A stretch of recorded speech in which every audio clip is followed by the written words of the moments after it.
Did you know that 95% of our viewers aren't subscribed? If you enjoy our content and find it helpful, hit that subscribe button to support the channel. It's free and it helps us bring you more high-quality IELTS tips, strategies, and practice materials. Section 1. You will hear a woman phoning a box office to ask about a festival in the town of Kenton. First, you have some time to look at questions 1 to 5. Now we shall begin. You should answer the questions as you listen because you will not hear the recording a second time. Listen carefully and answer questions 1 to 5. Good morning, Kenton Festival Box Office. How can I help you? Oh, good morning. I'm coming to Kenton for a few days holiday next month, and a friend told me there's a festival. She gave me this number to find out about it. That's right. The festival begins on the 16th of May and goes on till the 19th. Oh, that's great. I'll be there from the 15th till the 19th. So, could you tell me the programme, please? Well, on the first day, there's the opening ceremony in the town centre.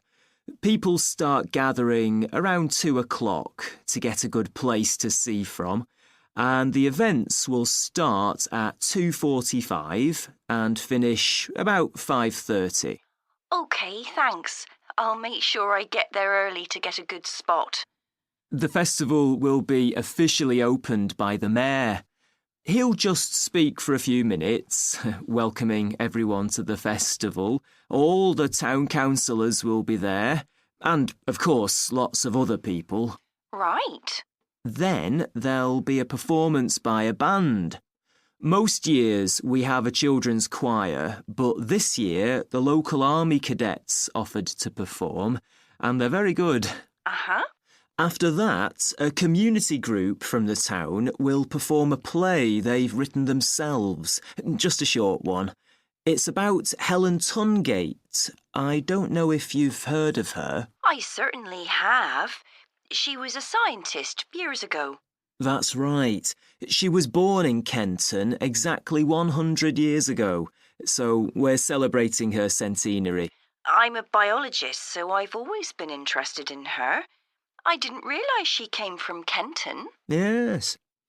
Well, all that will take place in the afternoon, and later, as the sun sets, there'll be a firework display. You should go to the park to watch, as you'll get the best view from there. And the display takes place on the opposite side of the river. It's always one of the most popular events in the festival. Sounds great. Before you hear the rest of the conversation, you have some time to look at questions 6 to 10.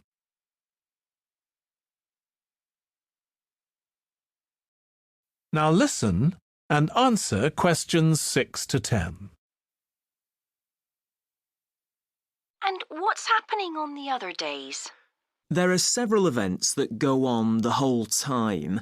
For example, the students of the art college have produced a number of videos, all connected with relationships between children and their grandparents. That sounds interesting. It makes a change from children and parents, doesn't it? Exactly. Because the art college is in use for classes throughout the festival, the videos are being shown in Handsworth House. How do you spell the name? Handsworth.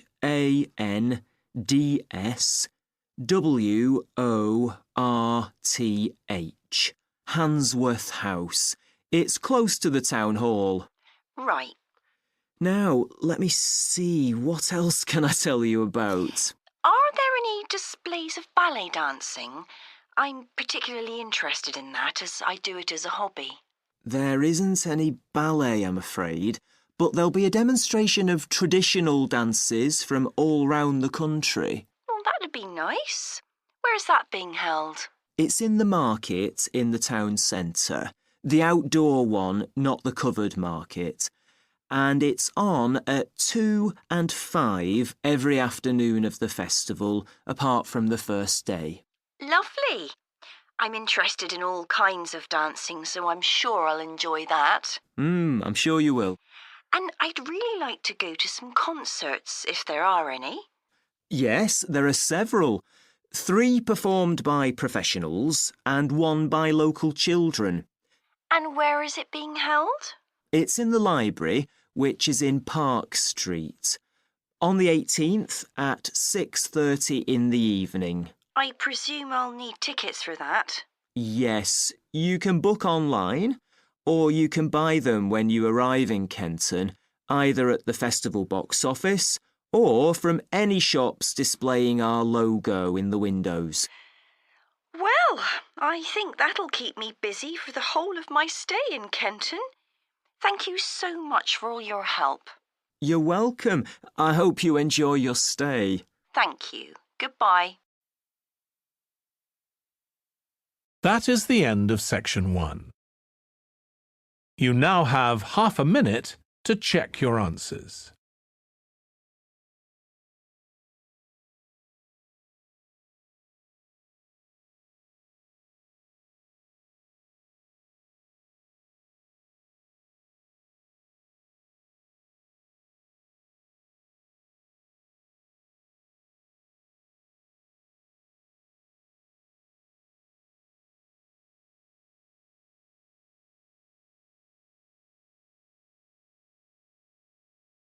Now turn to section 2.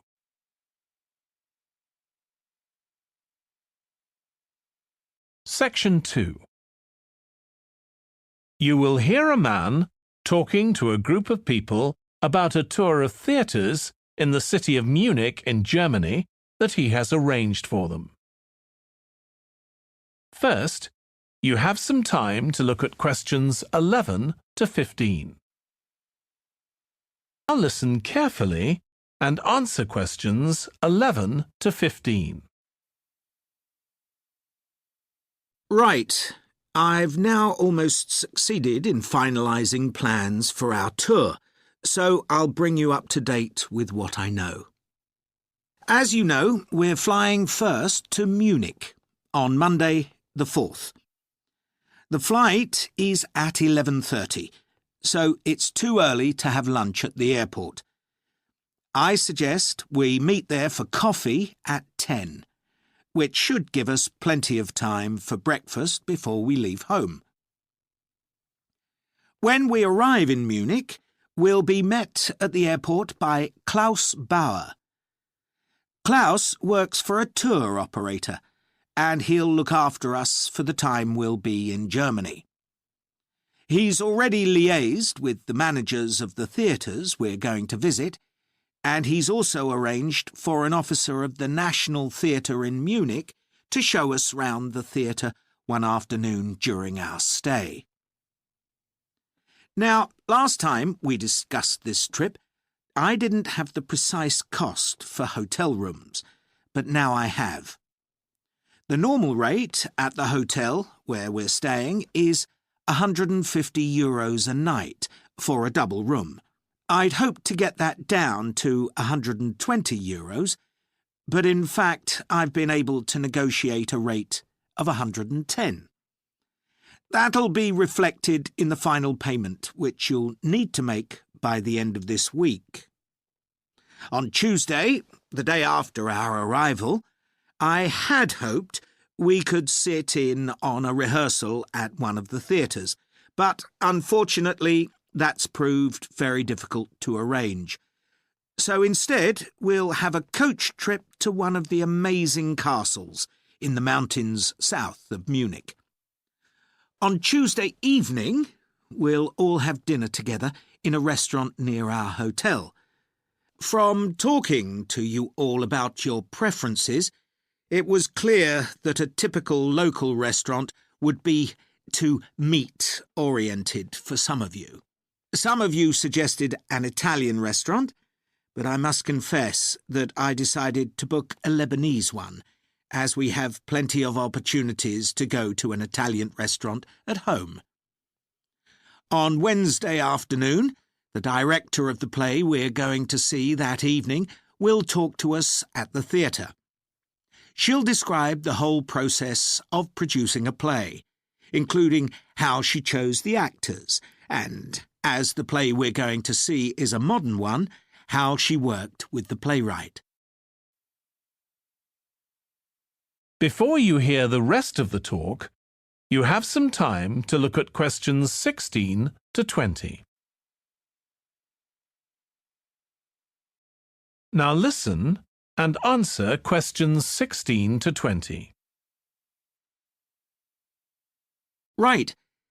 Now I'd just like to make a few points about the plays we're going to see, partly because it might influence your choice of clothes to take with you. The play we're seeing on Wednesday evening is a modern one, and we're going to the premiere, so it'll be quite a dressy occasion, though of course you don't have to dress formally. I gather it's rather a multimedia production, with amazing lighting effects and a soundtrack of electronic music, though unfortunately the playwright is ill and is unlikely to be able to attend. On Thursday, we're seeing a play that was first performed last year, when it was commissioned to mark 100 years since the birth in the town of a well-known scientist. We're going to see a revival of that production, which aroused a lot of interest. Friday's play will really make you think hard about what clothes to pack, as it'll be in the garden of a palace. It's a beautiful setting, but I'd better warn you, there won't be much protection from the wind. On Saturday, we're going by coach to a theatre in another town, not far from Munich. This will be the opening of a drama festival, and the mayor and all the other dignitaries of the town will be attending. After the performance, the mayor is hosting a reception for all the audience, and there'll be a band playing traditional music of the region. And after having a day off on Sunday, our final play is on Monday, and it's in the stunning setting of the old town hall, which dates back to the 14th century. The performance marks the 50 years that the lead actor has been on stage, and the play is the one where he made his first professional appearance all those years ago. And the day after that, we'll be flying back home. Now, have you got any questions before I move? That is the end of section 2. You now have half a minute to check your answers.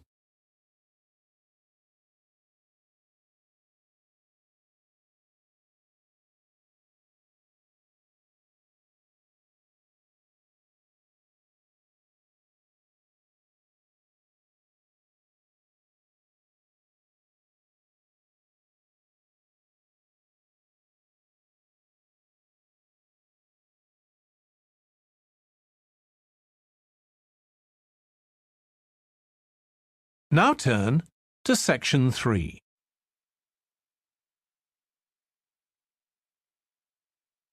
Section 3. You will hear James, who is in the Scandinavian Studies department at his university, talking to his tutor, Beth. First, you have some time to look at questions 21 to 25. Now listen carefully and answer questions 21 to 25. Oh, good morning. You must be James. I'm Beth Cartwright. Please call me Beth. Thank you. Now, as this is your first tutorial since you started on the Scandinavian Studies course, I'd like to find out something about you. Why did you decide to take this course? Well, my mother is Danish, and although we always lived in England, she used to talk about her home a lot, and that made me want to visit Denmark. We hardly ever did, though. My mother usually went on her own. But whenever her relations or friends were in England, they always came to see us. I see. So I assume you already speak Danish, one of the languages you'll be studying? I can get by when I talk to people, though I'm not terribly accurate. Now, you probably know that you'll spend the third year of the course abroad. Have you had any thoughts about that? I'm really looking forward to it. And although Denmark seems the obvious place to go because of my family connections, I'd love to spend the time in Iceland. Oh, I'm sure it can be arranged. Do you have any plans for when you graduate? A lot of students go on to take a master's degree. I think the 4 years of the undergraduate course will be enough for me. I'm interested in journalism, and I quite like the idea of moving to Scandinavia and writing for magazines. I'd find that more creative than translating, which I suppose most graduates do. Okay. Now, how are you finding the courses you're taking this term, James? Well, I'm really enjoying the one on Swedish cinema. That'll continue next term. But the one on Scandinavian literature that's running at the moment will be replaced by more specialized courses. Oh, and by the way, if you're interested in watching Danish television programs, there's going to be a course on that the term after next. That sounds good. Have you started thinking about the literature paper that you have to write in the next few weeks? Yes, my first choice would be to do something on the Icelandic sagas. The trouble with that is that a lot of people choose that topic, and it can be difficult to get hold of the books you'll need. Why not leave that for another time? Right. You might find modern novels or 19th century playwrights interesting.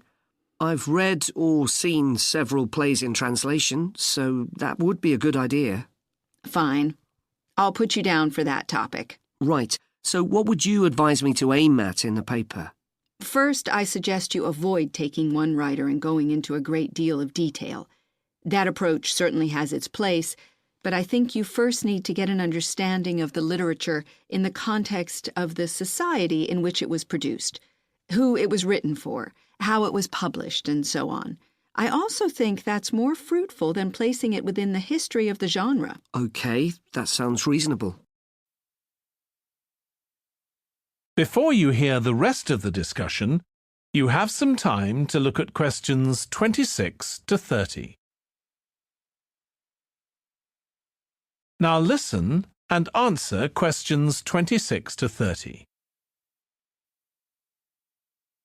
Could I ask for some advice about writing the paper I'm working on about the Vikings? I have to do that this week, and I'm a bit stuck. Of course.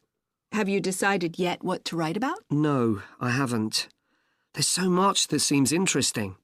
Viking settlement in other countries, trade, mythology. Well, what I suggest is that you read an assignment a student wrote last year, which is kept in the library.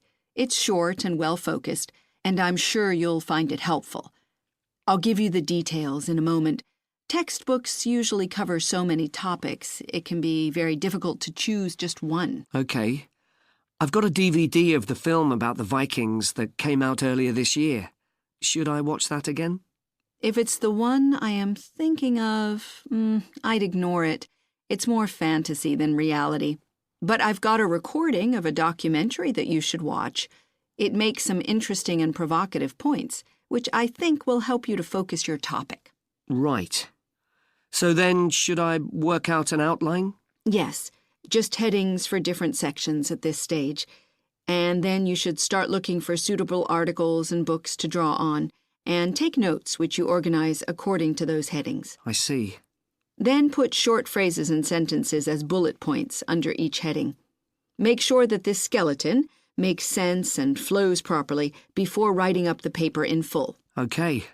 Thanks. That's very helpful. That is the end of section 3. You now have half a minute to check your answers.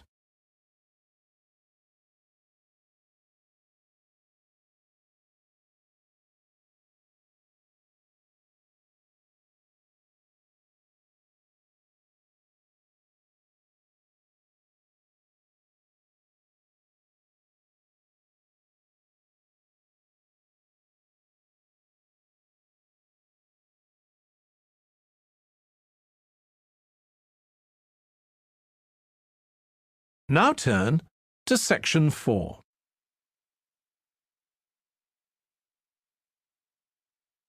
Section 4. You will hear part of a lecture about conflict at work, given by a business studies lecturer. First, you have some time to look at questions 31 to 40.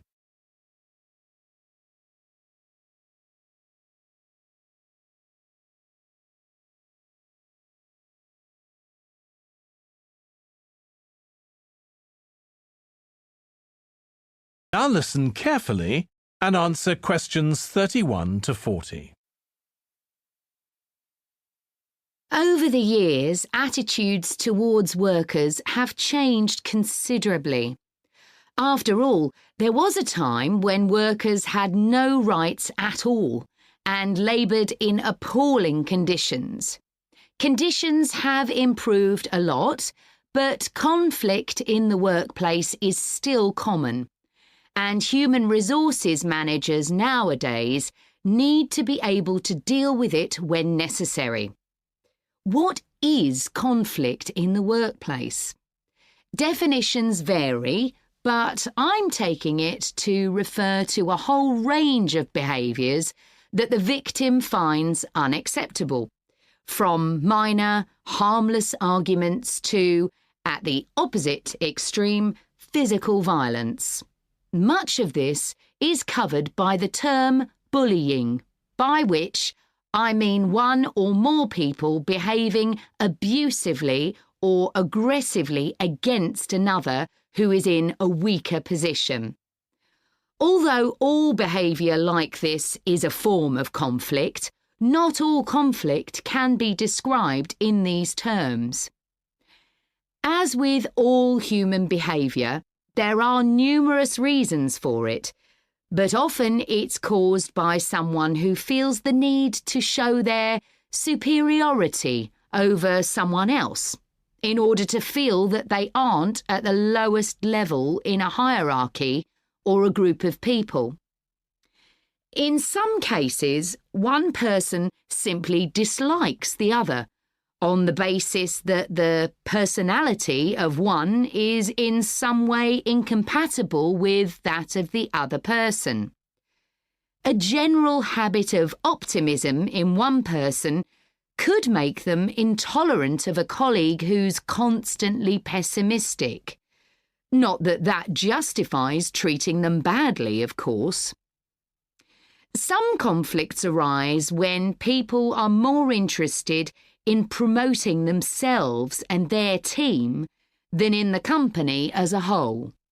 These conflicts are called structural and could come about, for example, when a sales team believe they are the only people in the business who do any useful work and look down on behind-the-scenes administrators.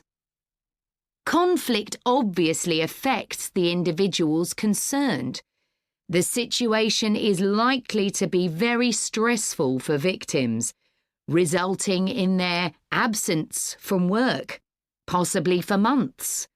For the company, if no effort is made to deal with conflict, it can spiral out of control and even lead to the breakdown of the business.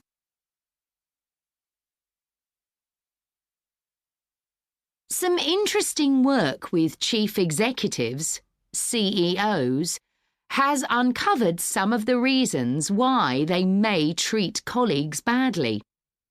Many CEOs combine two opposing characteristics: confidence, that is, the belief that they're capable of great achievements, with a high level of anxiety, a fear of missing targets, whether set by themselves or by the directors of the company. This combination can make them respond badly to anyone who questions their decisions.